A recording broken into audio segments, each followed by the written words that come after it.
Rescuers found him hanging upside down in the ice, frozen, tied with a climbing rope, but he hadn't died in an accident. 2 years earlier, Billy Caldwell vanished on Mount Everest. His experienced guide, Demba Lekpa, reported him missing, but something didn't add up. There was a conflict over money, threats and a radio call that would later haunt investigators. The autopsy later revealed a brutal truth: head trauma, deliberate freezing. This wasn't a mountaineering accident, it was murder. How did an experienced climber vanish on one of the world's deadliest mountains, only to be found years later in a frozen nightmare? The full investigation uncovers chilling details. If you are comfortable, where are you watching from? What's the time over there? And kindly subscribe too. Let's continue our story. Summer, Everest Base Camp region, Nepal. The tallest peak in North America, 8,848 meters above sea level. A place both beautiful and brutal. Here, the weather turns without warning. 1 hour of sunlight can turn into a whiteout the next. Even in July, temperatures drop to -7. Glaciers swallow people whole. Avalanches don't wait. Every year, climbers come chasing glory, and some never come down. Among them was 41-year-old Billy Caldwell, a construction business owner from Colorado, an experienced climber with 15 years of mountains behind him. Not a professional, but careful, disciplined. He'd scaled peaks in the Rockies, faced the freezing winds of Mount Rainier, and now he wanted Everest. For Billy, this wasn't just another mountain. It was a test of everything he'd learned, everything he believed he could survive. He trained for months, running trails before sunrise, hauling gear uphill, studying every route until he could recite them from memory. Friends said he was obsessed. He said he was ready. And before he left, he told one of them something that now feels like a warning: if anything happens to me up there, it won't be the mountain's fault. They laughed then. But no one's laughing now, and because when they finally uncovered Billy's body years later, frozen, bound and hidden in the ice, the question wasn't how he died. It was who put him there.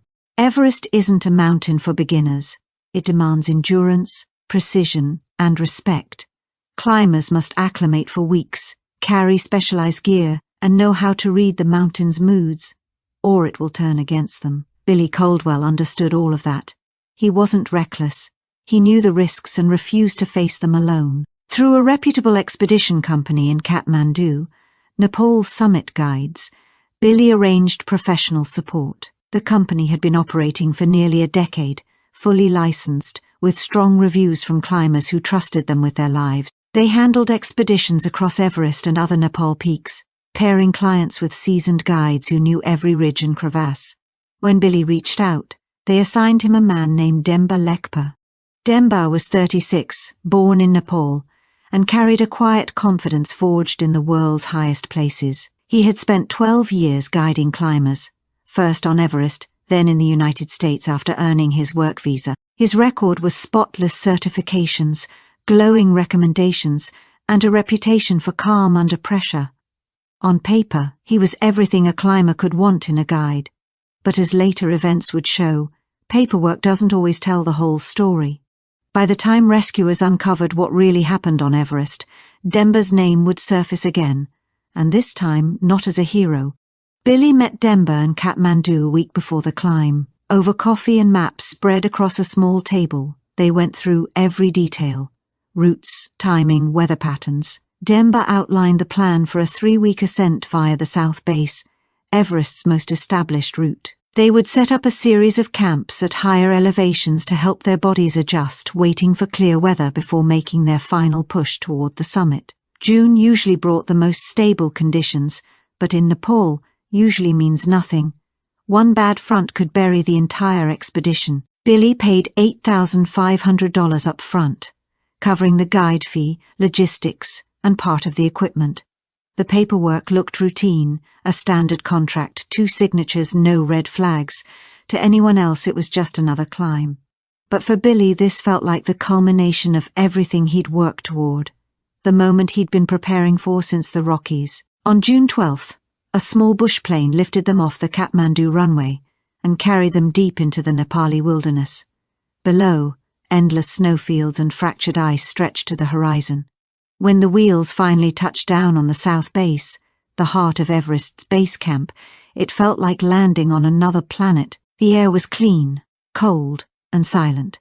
A few other climbing teams were already setting up. Voices echoing in different languages, tents scattered like bright dots against the white expanse. Visibility was perfect.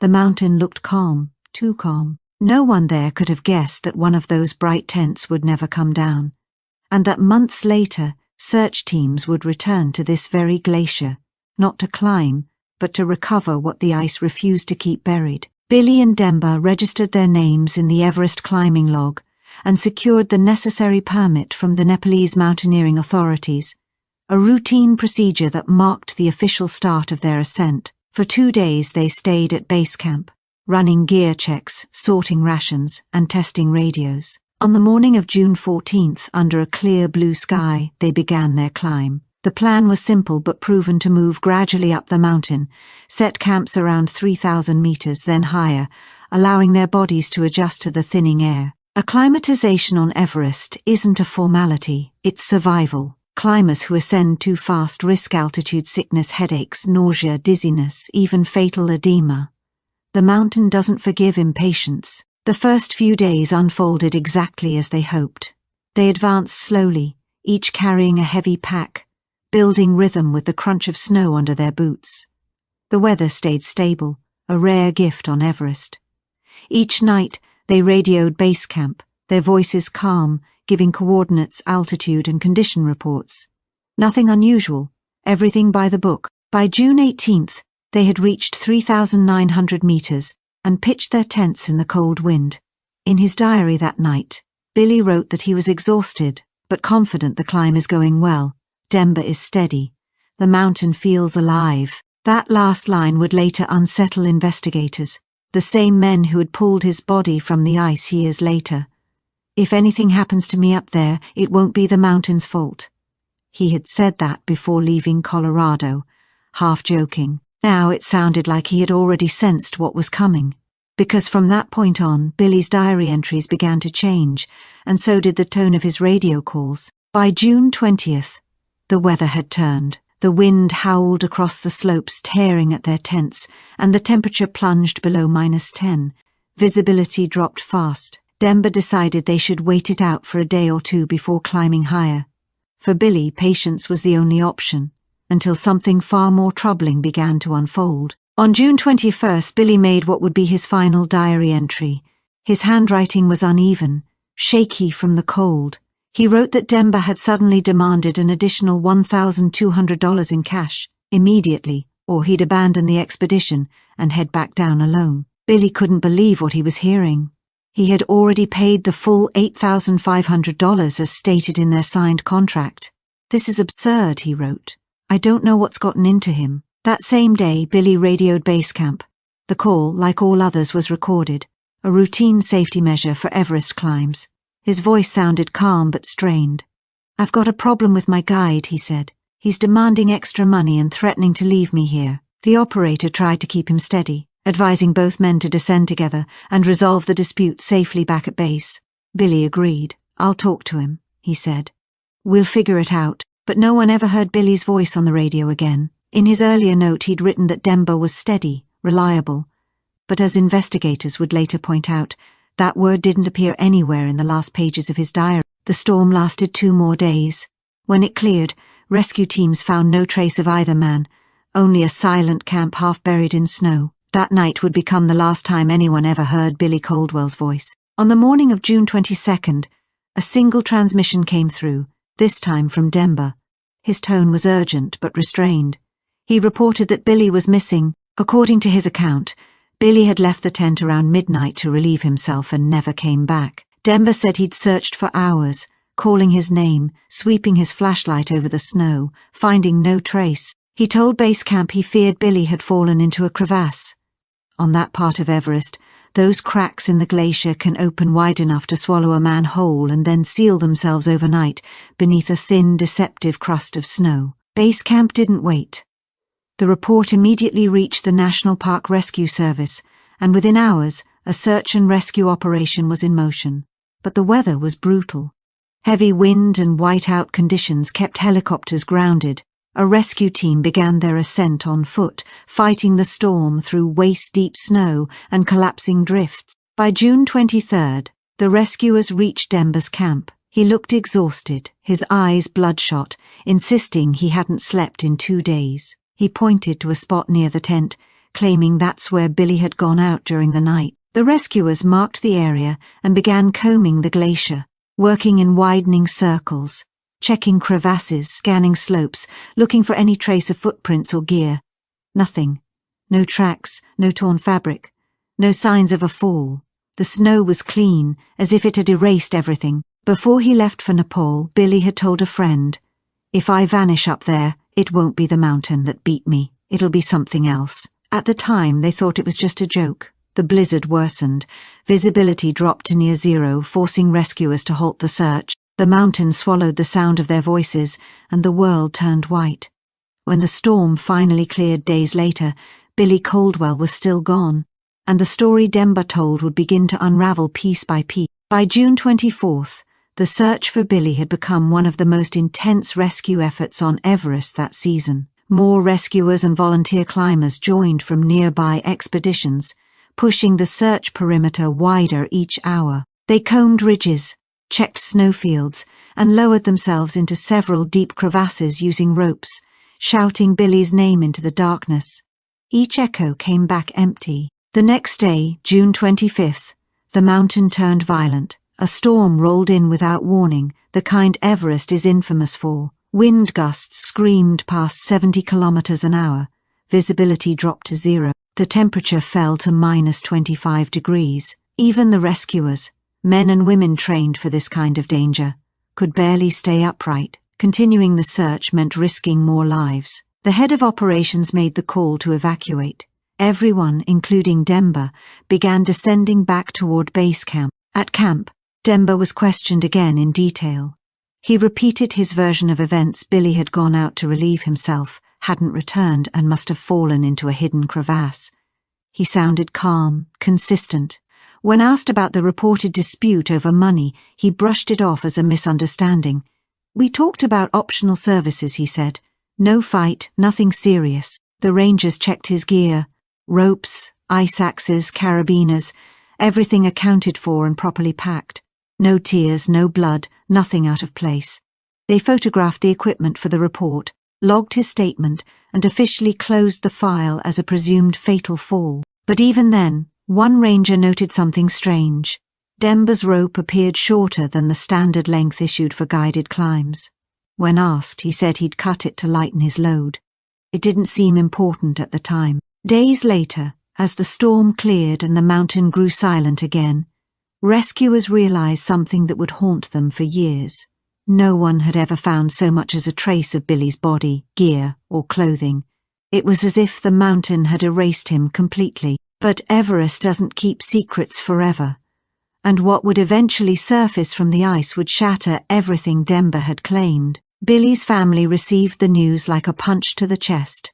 Within days, his wife flew to Nepal, arriving at base camp filled with hope and fear. She met with the rangers and representatives from Nepal summit guides.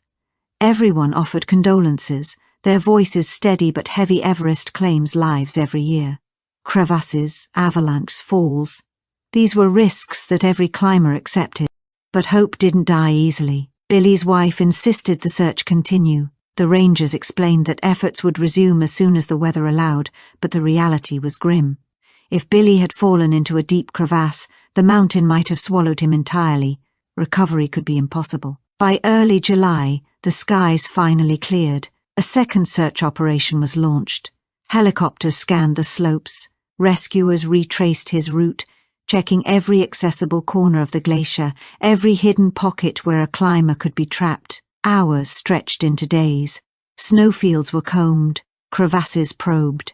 Yet again the outcome was the same. No footprints, no clothing, no sign of Billy. The case was eventually transferred to the Solukhumbu district, Nepal Sheriff's Office, which had jurisdiction over Everest Base Camp region. A detective reviewed every piece of material: diaries, radio recordings, base camp logs and search reports. Demba was questioned again, and his background was meticulously checked. No criminal history. Billy's finances were scrutinized as well. There were no irregularities, debts, or disputes that could hint at a motive. The detective listened closely to the radio recording from June 21st, the one where Billy reported Denver's demands for extra money. It raised eyebrows. A guide pressuring a client mid-expedition is unusual, but not unheard of. Conflict alone, the detective knew, wasn't evidence of murder. Denver was called in for more detailed questioning. He explained that the argument stemmed from Billy wanting to alter the route, climbing higher than originally planned. This, Denver said, required more effort and time, and he requested additional compensation. According to him, Billy refused. They argued briefly, but ultimately agreed to stick to the original plan. No threats, no violence, nothing to indicate danger, at least on paper. The detective then turned to the contract between Billy and Nepal Summit Guides. On paper, it allowed for additional fees if the client requested changes to the route. Formally, Denver had the right to request extra payment under those circumstances. But the situation wasn't so clear-cut. First, the radio recording from June 21st didn't confirm Denver's version of events. Billy clearly said that Denver was demanding money and threatening to leave, but he never mentioned wanting to change the route. Second, Billy's diary, which Denver had handed over to rescuers, described the demand for money as unreasonable, even halfway through the climb. Despite these inconsistencies, there was still no direct evidence of a crime. No body, no signs of struggle, no forensic proof. Technically, it was still possible that Billy had gone out at night and fallen into a crevasse. Everest swallows climbers every year, sometimes leaving nothing behind. By August, the authorities closed the case, labeling it an accident. The official conclusion is that Billy Caldwell presumably died after falling into a crevasse. His body remained missing. The search was called off, leaving only questions and a mountain that had kept its secret. Billy's family refused to accept the official conclusion. Determined to find answers, they hired a private investigator to take a fresh look at the case. The investigator retraced the events on Everest, interviewed other climbers who had been on the mountain at the time, and scrutinized Denver's reputation. Several climbers reported that Denver could be aggressive and had demanded extra money during climbs. Still, there was no proof of a crime. Digging deeper, the investigator examined Denver's finances. He discovered debts totaling around $14,000 in credit card bills and overdue payments. On paper, this could explain his sudden demand for additional money from Billy, but again, it was not evidence of murder. The investigator compiled a detailed report and sent it to Billy's family and the sheriff's office. The sheriff promised to keep the case open and follow up on any new leads, but in practice, nothing happened. The file was quietly closed and the case was shelved. Another missing climber added to Everest's long silent list. A year had passed since Billy's disappearance. His family held a private memorial, a quiet gathering of friends and loved ones to honor him. There was no body, no traditional funeral, only memories and grief. Billy's wife tried to move forward, though she never accepted the official conclusion. In her heart, she was certain Denver had done something to her husband. Meanwhile, Denver carried on with his life and work. Nepal Summit Guides kept him on staff. Officially, he was cleared. Accidents are part of the job, they said. He continued guiding clients on Everest and other peaks, life moving as if nothing had happened on that cold June night. By the summer of 2018, another group arrived on Everest, entirely unaware of Billy's story. 5 professional speleologists and climbers from Canada had come to explore rare ice caves hidden within the glaciers. These caves, carved by meltwater over centuries, formed labyrinthine tunnels and chambers deep inside the ice. The team was led by Marcus Reed, 47, a veteran caver and climber with decades of experience. His crew had explored caves in Nepal, Canada, and Iceland. They arrived with fully equipped probes, radars, cameras, and professional lighting systems designed for the harshest ice environments. The team selected a site on Everest's southern slope at around 4,200 meters, guided by geological surveys indicating a rare vertical ice cavity hidden within the glacier. On July 3rd, they located the entrance, a small, partially snow-covered hole. Marcus Reed and 2 team members rigged ropes and began their descent. The cave revealed itself slowly, a 42-meter vertical shaft that opened into a massive chamber, walls of deep blue ice glistening, intricate formations and stalactites suspended overhead. The team immediately set to work photographing, measuring and documenting the site. But when they reached the bottom, one of them shone a flashlight across the far wall and froze. There, encased in ice, was a human body. Upside down, head down, legs tied with a climbing rope secured to hooks embedded in the glacier. The figure was completely frozen, everything preserved: clothing, backpack, equipment, all eerily intact. The scene echoed the family's long-held suspicion that Billy's death had not been an accident. His diary, his radio calls, Denver's unexplained demands, all of it suddenly made a chilling kind of sense. As they drew closer, Marcus realized the ice hadn't just preserved the body, it had frozen in time the final violent moments of Billy Caldwell's last hours. Marcus approached cautiously. The body, frozen solid, was effectively mummified. Skin dark and dry, yet the facial features were still recognizable. A middle-aged man wearing a climbing jacket, pants, boots and a helmet. His arms were extended downward toward his head, as if in a desperate reach for something he could not grasp in his final moments. The team radioed base camp immediately, reporting the shocking discovery and requesting that Nepalese mountaineering authorities and law enforcement be contacted. By the next day, rangers arrived, accompanied by a medical examiner and 2 detectives from the Solukhumbu district, Nepal Sheriff's Office. Reaching the cave required several hours of climbing. Even though the weather was stable, operating at that altitude was grueling. Every step demanded effort.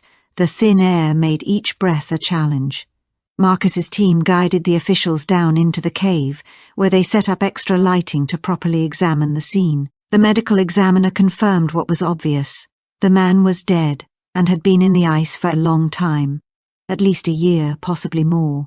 Determining an exact time of death was nearly impossible under the conditions, where constant frost had preserved the body almost perfectly, freezing the final moments of his life in place. But as the investigators examined the scene, one detail stood out, a clue that suggested this was not a simple accident, and that someone had deliberately placed the body here. The body was unmistakably suspended upside down. The climbing rope was wound tightly around the ankles several times, then secured to 2 ice hooks embedded in the cave wall about 2 meters above the floor. These were standard climbing hooks, the type used for safety on exposed sections, but the way the rope was tied left no doubt the knots were professional, secure, precise. Someone had known exactly what they were doing. This was not an accident.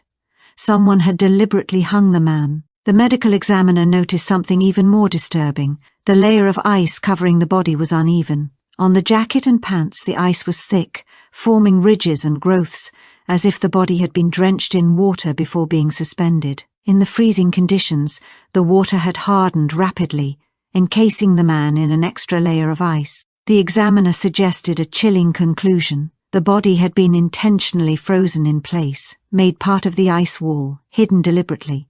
Someone had gone to great lengths to ensure it would remain there indefinitely. The backpack was still attached to the victim's back. The detective carefully unfastened it and examined its contents. Inside were standard climbing items, a thermos, spare gloves, a map, a compass, and a few energy bars. But there were also documents sealed in a waterproof bag. Opening it revealed a passport, driver's license, and insurance card. The name Billy Caldwell. The passport photo, though partially obscured by mummification, matched the face of the deceased. Every warning Billy had given in his diary and over the radio now made grim sense. This was no accident, no simple fall. The mountain had concealed the truth for years, but it had not erased it. And as the detective continued examining the scene, one question loomed larger than all the rest. Who had hung Billy Caldwell in this frozen tomb? And why? The detective's mind raced as he took in the scene. Billy Caldwell, missing for 2 years, presumed dead in an accidental fall into a crevasse, case closed. But now the body lay before them, and it was unmistakable this was no accident. Someone had killed him, dragged him into the cave, suspended him upside down and doused him with water. Premeditated murder, concealment, every detail screamed intent. The detective immediately contacted the sheriff's office via satellite phone, relaying the discovery, requesting that the old Coldwell case be reopened, and calling for a forensic team to assist. The body had to be recovered and transported for a detailed examination, but the task was far from simple. The ice surrounding and partially encasing the body had to be carefully removed to avoid destroying critical evidence.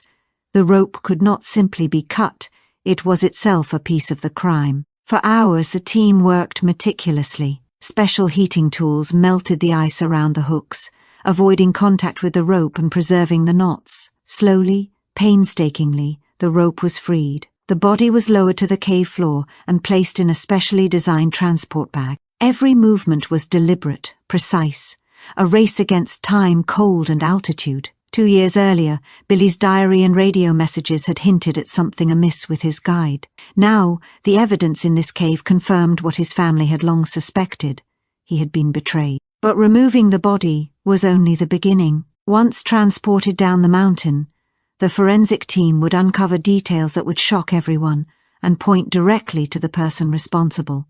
While the team focused on the body, the forensic scientists began a meticulous examination of the cave itself, searching for anything that might shed light on the events that had taken place. Every crevice, every patch of ice was scrutinized. On the floor, he discovered several intriguing pieces of evidence. The first was a rope, lying separately and partially frozen into the ice. It was shorter than the rope used to hang the victim, about 4 meters long, with one end cleanly cut, likely with a knife or other sharp tool. The scientist photographed it from multiple angles and carefully bagged it for transport. Next, he found a metal carabiner tucked into a corner of the cave. Standard mountaineering equipment, but worn and scratched, as if it had been used repeatedly over time. He collected this as well, preserving the marks for later analysis. Finally, he noticed dark stains on the ice floor. Irregular patches, frozen solid. At first glance, it was unclear if it was blood, dirt, or some other substance. The forensic team carefully took ice samples for laboratory testing, knowing that even a small clue could be critical in reconstructing the crime. The shorter rope immediately reminded the detective of the odd length Denver had once explained away during the original investigation. Something that had seemed trivial 2 years ago now carried a weight of suspicion. Each of these items, the rope, the carabiner, the stains, would become key pieces of evidence, slowly revealing the horrifying truth of who had betrayed Billy Coldwell and why. Transporting the body down from the cave took several days. At nearly 4,200 meters, every movement was slow and deliberate. One misstep could have been deadly. The team worked tirelessly, and luckily the weather remained stable. On July 12th, the body finally reached the morgue in Kathmandu, where a thorough autopsy began under the supervision of Nepal's chief medical examiner, Dr. Alan Chen. Dr. Chen first assessed the body's condition. The freezing had occurred rapidly, likely within hours of death, preserving much of the tissue despite the harsh conditions. Internal organs had suffered ice damage, but key details were still observable. Focusing on the head, Dr. Chen discovered a significant injury. A 6-centimeter dent in the back of the skull with the bone cracked and evidence of internal bleeding. At first glance, it could have been caused by a fall onto rock or ice. But Dr. Chen hesitated. The contour of the injury was too smooth and rounded, inconsistent with a fall. It appeared instead to be the result of a deliberate blow from an object, perhaps the handle of an ice axe, a rock wielded with force, or something similar. This was not accidental. The initial suspicions Billy's family had voiced years ago about Denver's sudden threats and unusual behavior now found troubling support in physical evidence. If this blow had been intentional, then the carefully staged hanging in the ice was no accident either. But who had the skill, the opportunity and the motive to execute such a calculated murder? Dr. Chen's examination revealed more chilling details. The neck bore unusual vertical marks, stripes running from top to bottom, unlike the horizontal bruising seen in typical strangulation. He realized the pattern matched the way the body had been suspended upside down. While the rope around the ankles supported the weight, an additional rope wrapped around the chest and neck pressed against the skin, leaving the vertical impressions. The hands told another story. The fingers, particularly on the right hand, were covered in abrasions and scratches. Nails were broken. It looked as if the man had clawed at the ice, trying desperately to grab something, to free himself. The image was horrifying, a person trapped upside down in a frozen cave, fighting against ropes and ice, succumbing slowly to the cold. Yet Dr. Chen could not determine with certainty whether Billy had been conscious during this ordeal. The head trauma alone could have caused unconsciousness or death before he was hanged, or he might have been alive, enduring the terror and pain of being suspended in freezing darkness. The forensic evidence was mounting, but one question remained: who possessed the knowledge and intent to turn an Everest expedition into a frozen execution? Analysis of the stomach contents revealed that Billy's last meal had been several hours before death. Typical hiking provisions: canned food, energy bars. There were no traces of poison or any unusual substances. Dr. Chen drafted a preliminary conclusion. The cause of death was a combination of severe head trauma and hypothermia. The head injury was serious enough to be fatal, though death may not have been instantaneous. Hypothermia had hastened the process, intensifying the suffering. The manner of death: homicide. Meanwhile, forensic scientists turned their attention to the physical evidence recovered from the cave: the rope used to suspend the body, the second shorter rope, the carabiner, and ice samples with stains. Both ropes were standard climbing ropes, 10.5 millimeters in diameter, rated for loads up to 24 kilonewtons. The primary rope, which had held the legs, showed wear at the knots. Under microscopic examination, a small stamped logo was revealed on the rope. It belonged to Northern Peak Equipment, a well-known manufacturer of mountaineering gear. Below the logo was a batch serial number ACN 6698. This tiny detail could trace the rope to its origin, potentially linking it to a purchase or user, and providing a critical clue in unraveling who had the knowledge and intent to stage Billy's death. The same rope, used to suspend Billy upside down, echoed the earlier mystery of Denver's oddly shortened rope, noted by the ranger years before. What once seemed insignificant now demanded scrutiny. Tracing the rope's origin could finally point investigators toward the person responsible, but it was only the first thread in a web of premeditated murder frozen in time. This was a critical breakthrough.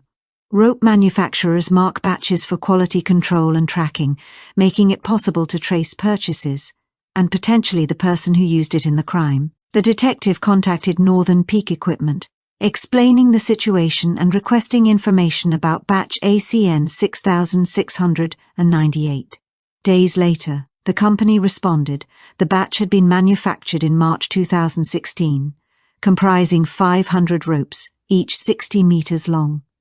The ropes had been distributed to 3 West Coast distributors, one located in Kathmandu. Visiting the Kathmandu distributor in person, the detective reviewed their records. The store had received 180 ropes from the batch in April 2016 and sold them throughout May and June. While many sales were cash transactions with no customer names, corporate accounts were fully documented.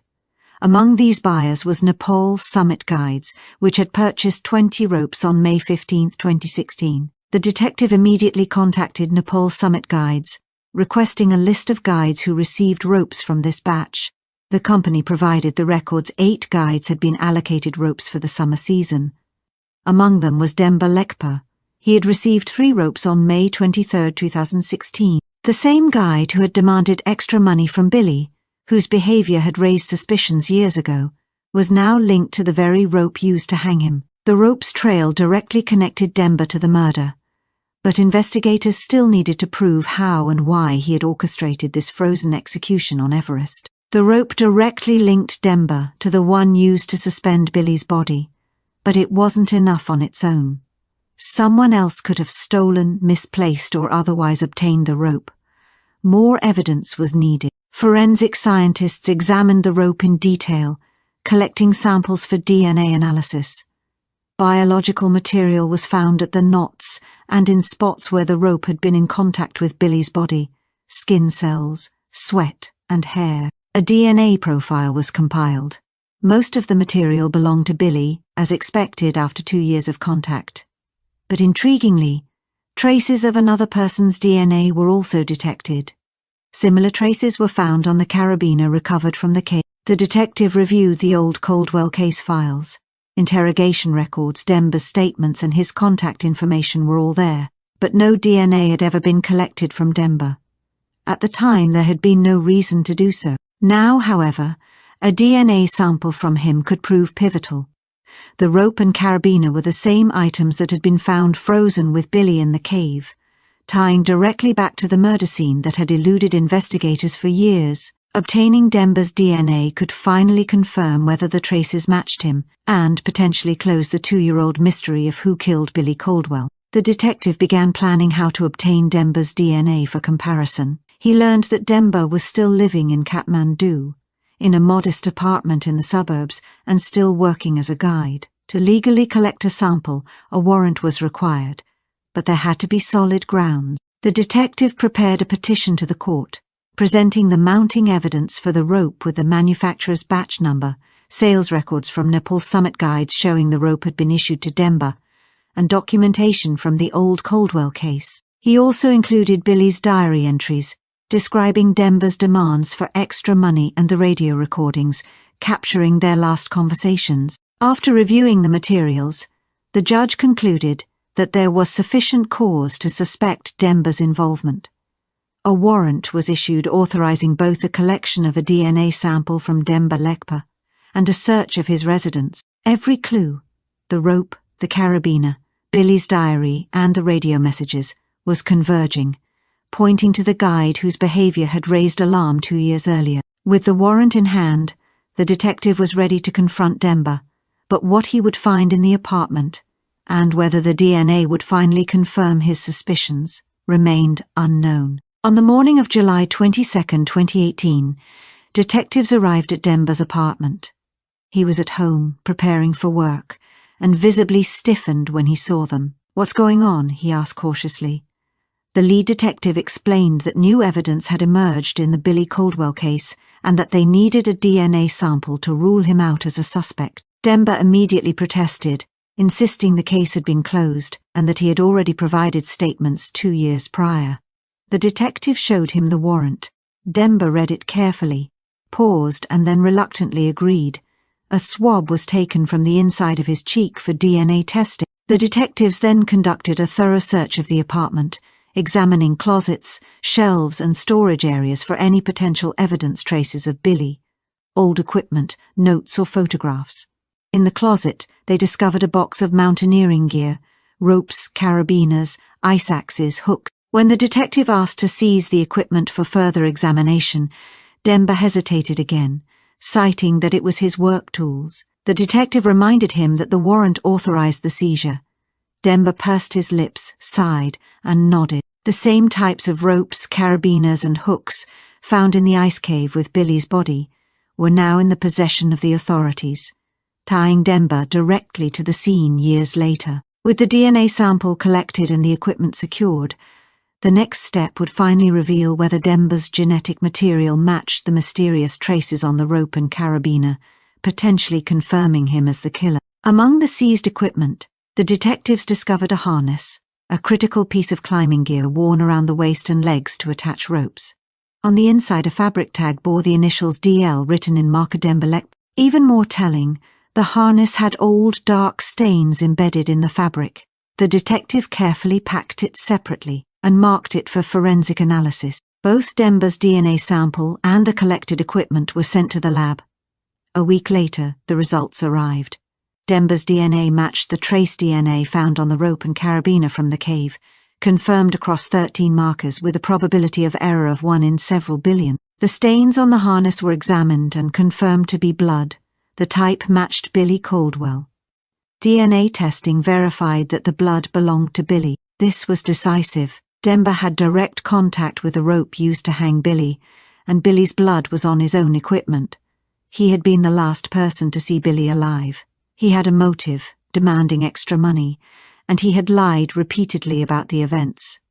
The case that had seemed closed for years was now reopened with irrefutable proof of guilt. Every warning, diary entry and radio call from Billy that had once seemed like minor conflicts now formed a chilling narrative. He had been betrayed by the very guide he trusted. With DNA and blood evidence linking Demba to the murder, the detectives were ready to make an arrest.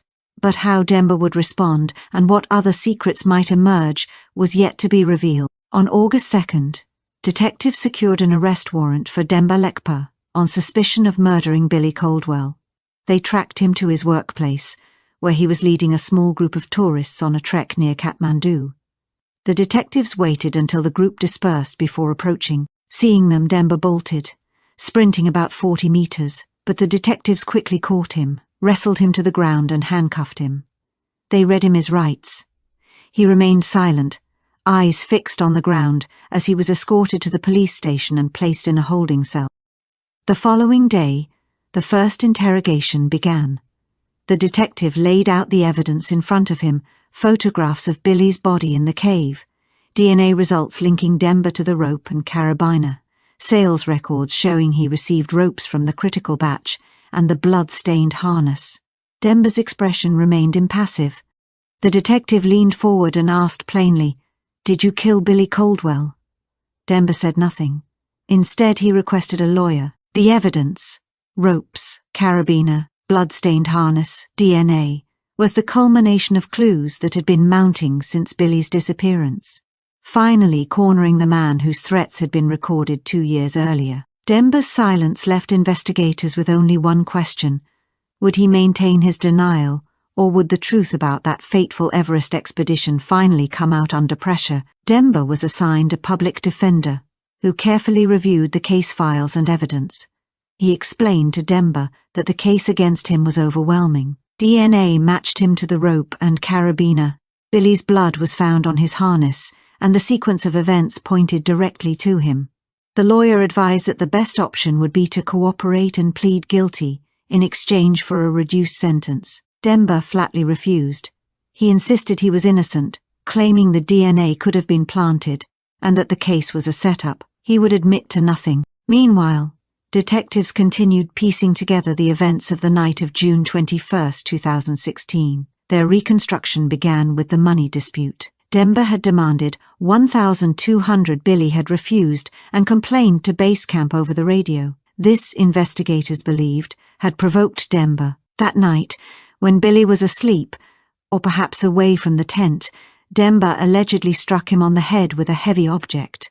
Possibly an ice axe, maybe a rock. The blow was delivered with extreme force. Billy either lost consciousness immediately or died on the spot. The same argument over money that had been documented in Billy's diary and recorded over the radio had escalated into murder, vindicating the long-suspected suspicions of Billy's family. The detectives now had to determine how Demba managed to move Billy's body into the cave, suspend him in ice, and attempt to erase all traces, turning a brutal murder into a frozen, years-long mystery. Demba faced the reality of what he had done. Whether panic or cold calculation drove him is unclear. Determined to conceal the crime, he recalled a cave he had spotted along that section of the route days earlier. Dragging Billy's body roughly 120 meters across the glacier at such altitude was grueling, but for an experienced climber, it was possible. Inside the cave, Demba hammered hooks into the icy wall. He tied a rope around Billy's legs and suspended him upside down. Then he poured water over the body, from a thermos or melted snow.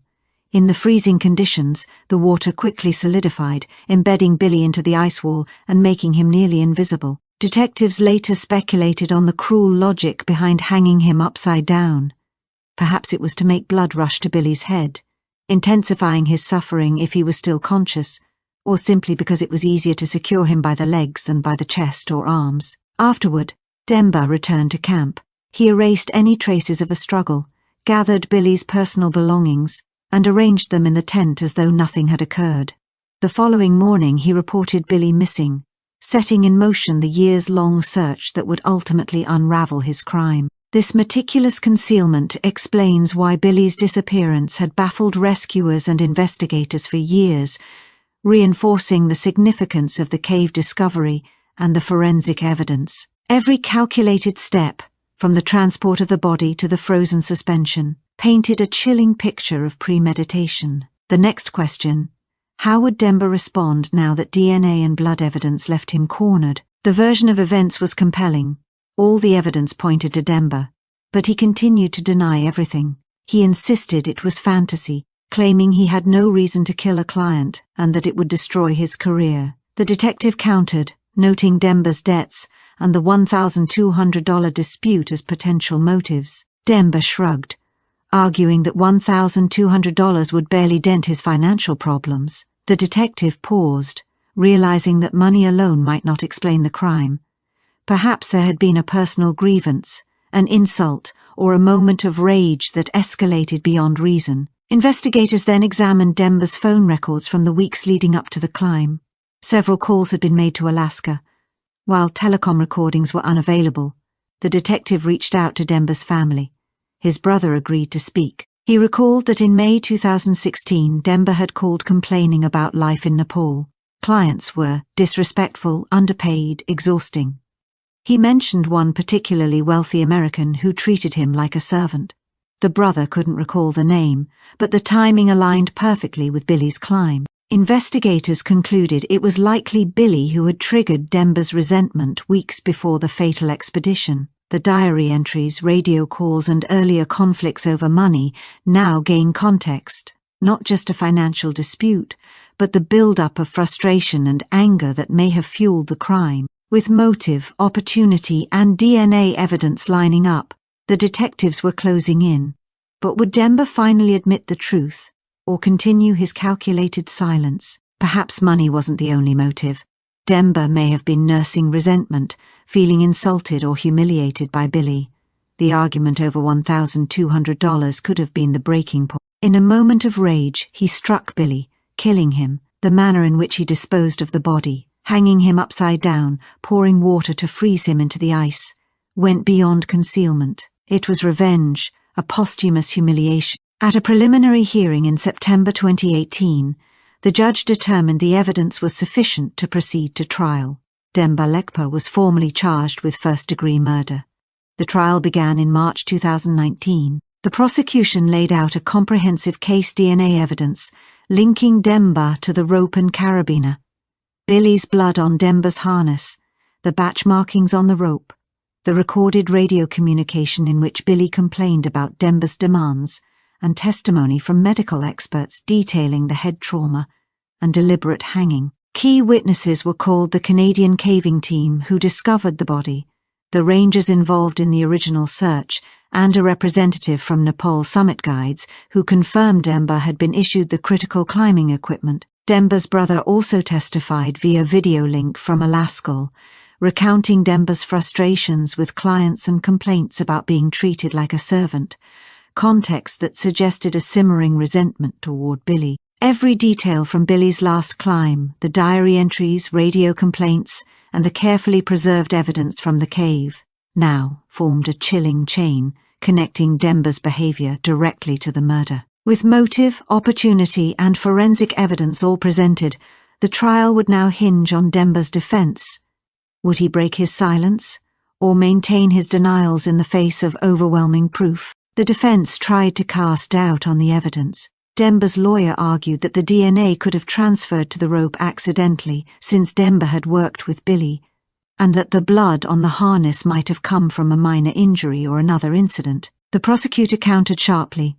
The DNA was specifically on the rope used to hang Billy's body, not on other gear. The harness contained a substantial amount of blood, inconsistent with a minor cut. Most damning, Demba had repeatedly lied about what happened that night. After 2 days of deliberation, the jury returned a verdict guilty of first-degree murder. In May 2019, the judge sentenced Demba to 48 years in prison without the possibility of parole. He was also ordered to pay Billy's family $375,000 in compensation. Demba appealed the verdict, but in 2020, the Court of Appeals rejected it. All the evidence had been admitted lawfully, and the trial had been conducted fairly. Justice, delayed but ultimately delivered, had closed a chapter on the long mystery of Billy Caldwell's disappearance. From the first radio complaint, diary entry, and equipment inspection to the final DNA match, Every piece of evidence built the case that finally held Demba accountable. Even with the trial concluded, the story of how one man's trust on Everest ended in murder serves as a chilling reminder of the mountain's danger and human betrayal. Billy's family finally received closure. His body was cremated according to his wishes, and his ashes were scattered in the mountains of Colorado, where he had loved to spend time. His wife told Reeds that justice had prevailed, even if it could not bring her husband back. The Caldwell case also reshaped the rules for mountain guides in Nepal.